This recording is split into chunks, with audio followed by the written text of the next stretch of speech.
Hello student, आपका स्वागत है हमारे coaching institute the exam planet में। कल की क्लास में हमने आपको फॉर मिड अल्फाबेट के बारे में बताया था। चलिए आज आगे देखते हैं फर्स्ट हाफ और सेकंड हाफ अल्फाबेट के बारे में। फर्स्ट हाफ अल्फाबेट में आपका आएगा 13 नंबर और सेकंड हाफ अल्फाबेट में आपका आएगा 13 नंबर, यानी दोनों सेम सेम रहेगा। अब फर्स्ट हाफ में कितने लेटर आते हैं और सेकंड हाफ में कितने लेटर आते हैं, चलिए देखते हैं। फर्स्ट हाफ में आपका आएगा ए आएगा, बी आएगा, सी आएगा, डी आएगा, ई आएगा, एफ आएगा, जी आएगा, एच आएगा, आई आएगा, जे आएगा, के आएगा, एल आएगा और एम आएगा।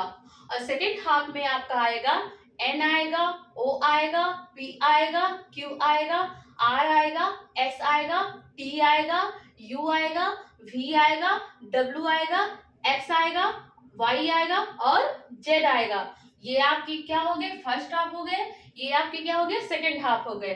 चलिए फर्स्ट हाफ और सेकंड हाफ के बारे में जानते हैं।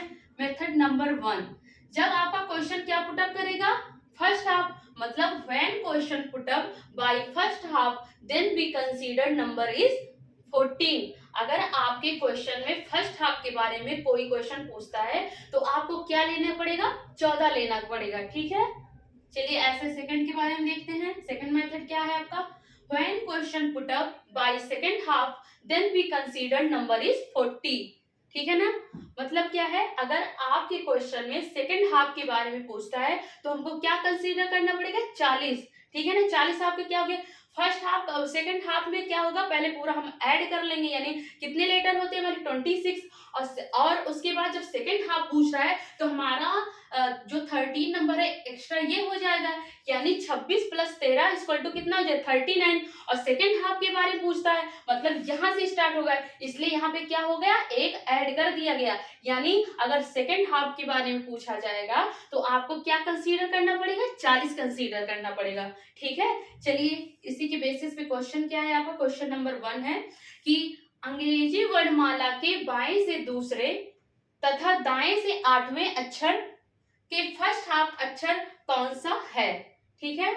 क्या पूछ रहा है आपका, बाएं से दूसरे तथा दाएं से 8वें। तो बाएं से दूसरे हो गया आपका और दाएं से क्या हो गया, 8वां हो गया। तो हमने आपको बताया था फार्मूला क्या होता है कि LM + RN = LM + N होता है। तो इसी के बेसिस पे L2 + R8 = क्या हो जाएगा, L में जब 2 और +8 ऐड करेंगे क्या हो जाएगा, 10 हो जाएगा। क्या हो जाएगा, 10। यानी जब इसको ऐड किया जाएगा 2 और 8 जोड़ा जाएगा, क्या आएगा आपका 10। अब आपका क्या क्वेश्चन कह रहा है, कह रहा है कि फर्स्ट हाफ, तो हमने आपको बताया था कि जब फर्स्ट हाफ क्वेश्चन में पूछा जाएगा तो हमको क्या कंसीडर करना पड़ेगा, 14 कंसीडर करना पड़ेगा। तो हमारा क्या हो जाएगा, 14 में से हम क्या करेंगे, 10 माइनस कर देंगे। 14 में से 10 माइनस करने पे क्या आ गया, 4 आ गया। और 4 की पोजीशन क्या होती है, डी, यानी चौथे नंबर पे क्या आएगा आपका, डी आएगा।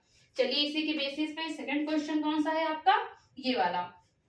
क्या कह रहा है कि अंग्रेजी वर्णमाला में बाएं से 8वें तथा दाएं से 10वें अक्षर के सेकंड हाफ अक्षर कौन सा है।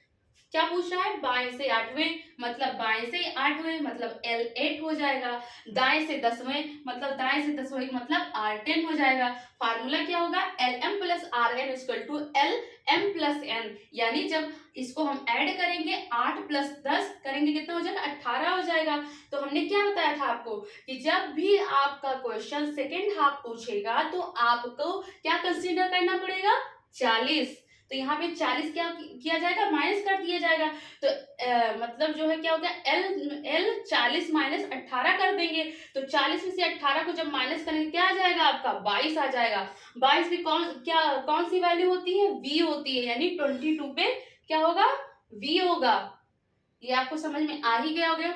अब इसके बाद नेक्स्ट क्लास आपकी होगी कोडिंग डिकोडिंग, ठीक है। तब तक के लिए ये आप अच्छे से समझ में आ ही गए होंगे। Thank you class.